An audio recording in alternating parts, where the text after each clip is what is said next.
सभी को नमस्कार, जय श्री राम। आशा करता हूँ आप सभी अच्छे होंगे। तो जो हमारी सीरीज चल रही है यंत्रों की, उसमें आज बात करते हैं तीसरे यंत्र की। और तीसरे यंत्र में हम बात करेंगे चेचक रोग से रक्षा तथा उसको कहीं कहीं पर शीतला का दोष भी माना जाता है, माँ शीतला का दोष भी माना जाता है।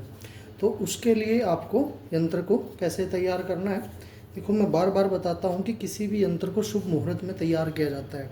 ठीक है, रवि पुष्य योग पढ़ रहा हो, गुरु पुष्य योग पढ़ रहा हो, तो जो भी अच्छा सा योग पढ़ रहा हो, यंत्रों को सिर्फ उसी में आपको तैयार करना चाहिए।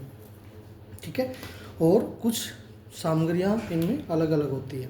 जैसे आज बात कर रहे हैं हम चेचक रोग से रक्षा के लिए जो यंत्र आपको तैयार करना है, उसमें आपको क्या करना होगा, उसमें आपको भोजपत्र पर तैयार करना है। ठीक है, भोज वृक्ष आप किसी भी पंसारी की दुकान से जा कर के लेके आ सकते हैं।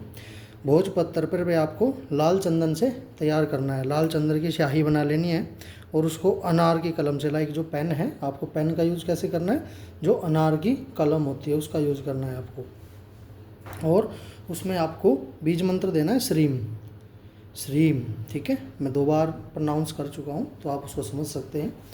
और उसमें आपको मंत्र, आपका मंत्र कौन सा रहेगा इस यंत्र को बनाने के पश्चात, मैं आपको मंत्र बता देता हूँ। नवारण मंत्र भी बोलते हैं इसको। ओम ऐं ह्रीं क्लीं चामुंडाय विच्चे। देखिए, कम से कम आपको यंत्र बनाने के पश्चात 1 माला मंत्र का जाप अवश्य रूप से करना है। ठीक है, और अच्छे रिजल्ट के लिए आपको कम से भी कम 11 माला मंत्र का जप करना है। उसके बाद में यंत्र को आपको आपके घर के मंदिर में या जहाँ भी आप तैयार कर रहे हैं शुभ स्थान पर, वहाँ पे आपको यंत्र को रख देना है। उसके पश्चात में आपको दीप लगाना है और धूप प्रज्वलित करनी है। उसके पश्चात यंत्र को 3 बार उनके ऊपर से घुमा करके आपको रोगी को पहना देना है। आप अगर स्वयं इस रोग से पीड़ित हैं तो आप स्वयं भी इस कार्य को कर सकते हैं, और अगर आप स्वयं करने में सक्षम नहीं हैं तो रोगी के कोई भी रक्त संबंधी इस कार्य को कर सकते हैं।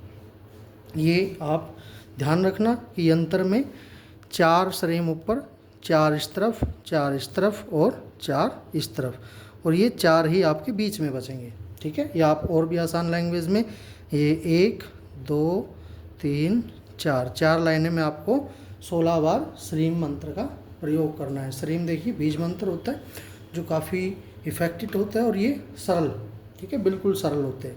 इसमें आपको कोई परेशानी नहीं है, सिर्फ तैयार करना है। तैयार करने के बाद भोजपत्र को बिल्कुल बांध करके आप तवीज़ में भी डाल सकते हो, या फिर आपको हाथ पे भी बांध सकते हो, गले में भी पहन सकते हो, या फिर आप मंदिर में भी रख सकते हो। आशा करता हूँ जानकारी पसंद आई होगी। सभी को नमस्कार।